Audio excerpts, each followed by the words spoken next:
Hora de falar sobre o São Paulo para responder se Gustavo Medina, zagueiro de 23 anos de idade, que pertence à Ferroviária, interessa mesmo ao tricolor. Esse nome tem sido bastante especulado.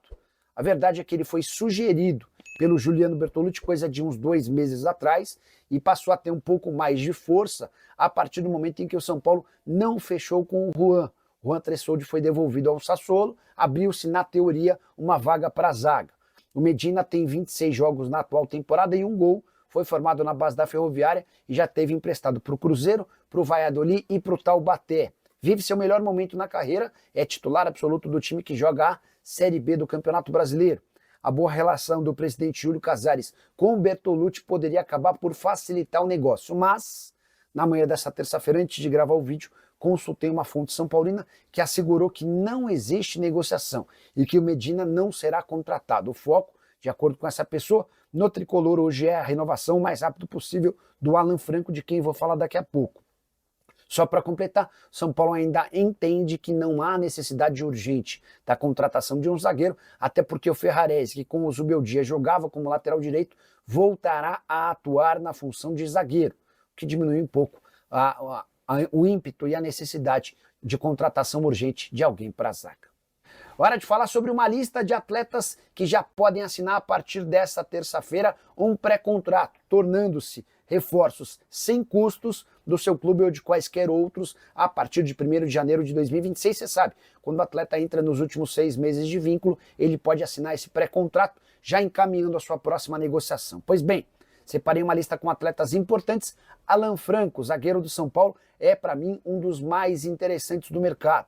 Jogador que já foi assediado por Palmeiras e Cruzeiro, o São Paulo não consegue acertar a extensão do vínculo desse atleta. Já Everton Ribeiro, que foi alvo recente do Cruzeiro, tem vínculo com o Bahia somente até 31 de dezembro e também pode assinar esse pré-contrato. Existem negociações entre Bahia e Everton Ribeiro.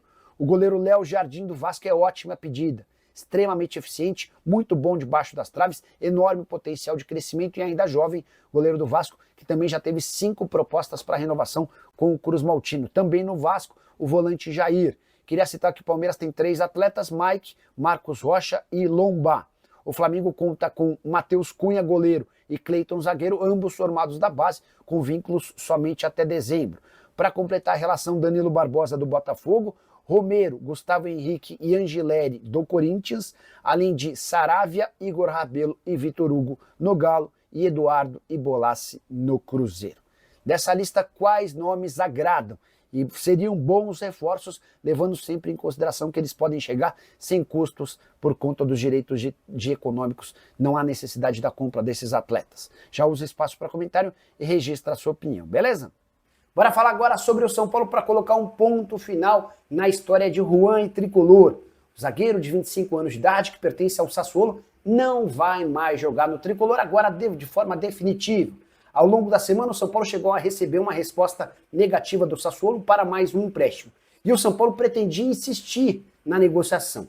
Eram os homens do departamento de futebol que ficam na Barra Funda quem cuidavam e tanto queriam a permanência do atleta. Já havia contado para vocês ao longo da semana que o presidente Júlio Casares e alas do departamento, outros diretores do Morumbi, eram radicalmente contrários à permanência ou à insistência nesse negócio, até porque o Juan custaria ao São Paulo 4 milhões e 200 mil euros. Qual a lógica de gastar 4 milhões e 200 mil euros com um zagueiro de 25 anos de idade, que foi mais reserva do que titular, enquanto o São Paulo vendeu Matheus Alves, meio atacante de 20 anos, para o CSKA por 6 milhões de euros. Pois bem, a versão oficial para a desistência do negócio, uma questão física. É verdade que o Juan vai precisar passar por uma intervenção cirúrgica e ninguém é capaz, nesse momento, de cravar quanto tempo ele vai precisar ficar de fora. Até porque só quando se abrir o joelho dele é que os caras vão ter a certeza do grau e da intensidade da lesão. Mas posso contar nos bastidores que a pressão interna fez o Tricolor desistir desse negócio.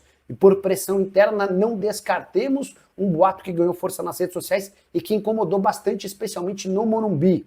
Esse boato dá conta de que o empresário do Juan é concunhado do diretor de futebol do São Paulo, Rui Costa. Ninguém confirma de forma oficial essa história, mas eu posso assegurar que no Morumbi essa história pegou bastante pesado e meio que obrigou o São Paulo a desistir do negócio. Só para completar, o meio atacante Alves foi liberado e não se reapresentou com o restante do elenco após o período de férias, ele está a caminho da Rússia, onde vai jogar no CSKA.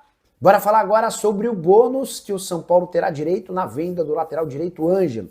Negócio que a gente já havia contado para vocês há alguns dias, agora é oficial. O Ângelo, de 16 anos, está vendido para o Strasbourg, da França. Mas ele se muda para o futebol francês apenas depois de completar 18 anos. Isso acontece em outubro do ano que vem. Então, na verdade, o Ângelo vai jogar na França somente a partir de janeiro de 2027. Até lá, o grande objetivo do São Paulo é conseguir fazer com que esse atleta dispute pelo menos 2.000 minutos no time de cima. Isso porque há um bônus previsto no valor de 2 milhões de euros garantidos ao São Paulo, caso ele bata essa meta. O negócio entre São Paulo e Estrasburgo foi fechado em 5 milhões de euros fixos. Essa grana vai ser paga em 2 parcelas, a primeira delas nos próximos dias, a segunda em breve. E o São Paulo também tem direito a 12,5% do valor de uma venda futura.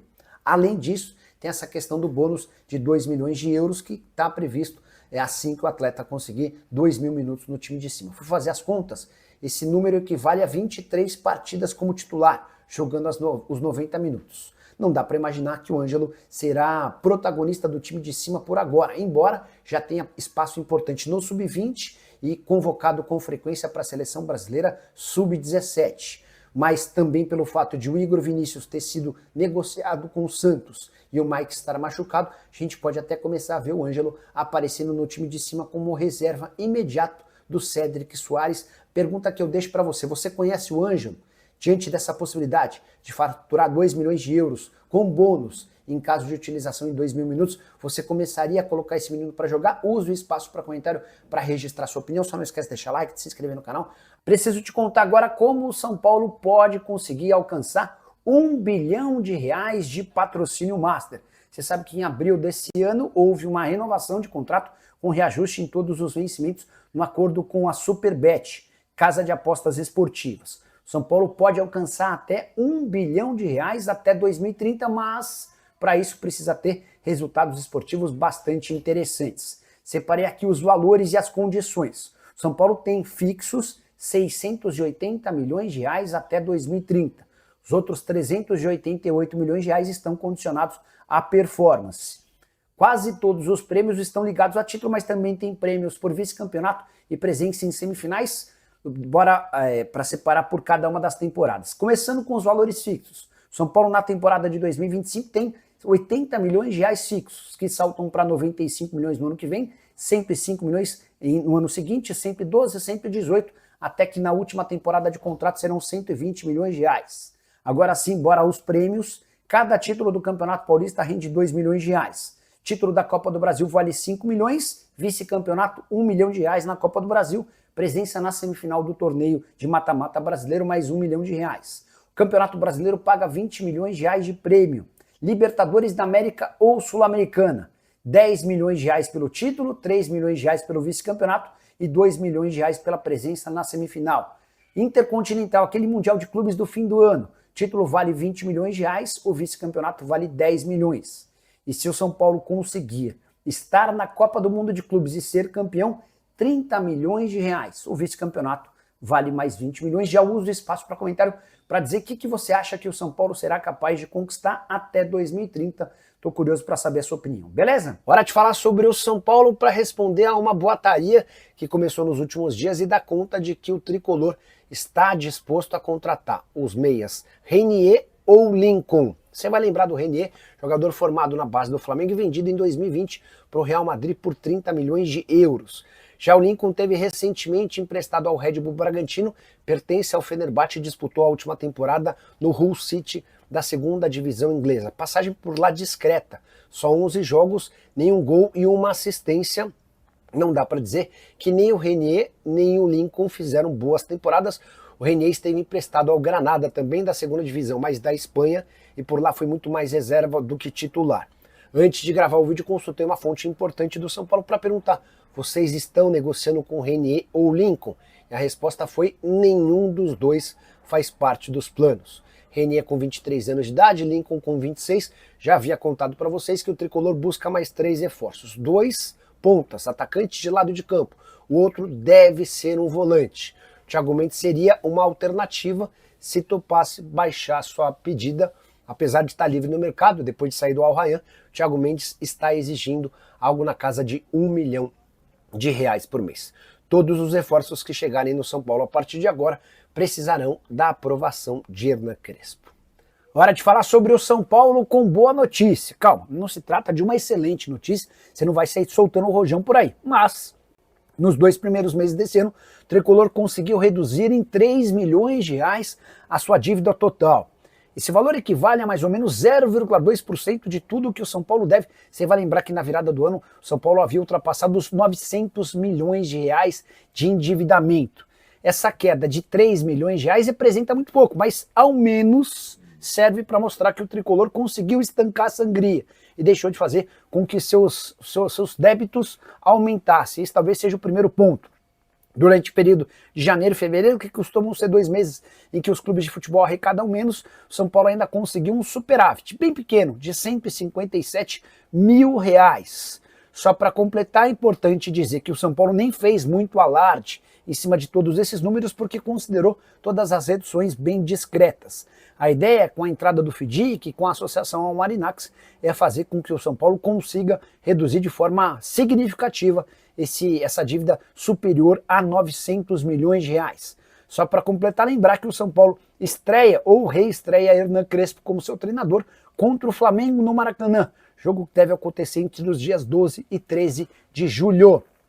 Preciso contar agora sobre as 4 saídas certas do São Paulo. O Tricolor está perdendo jogadores, não dá para dizer importantes, mas que certamente diminuem ainda mais a quantidade de atletas e o poder do elenco São Paulino.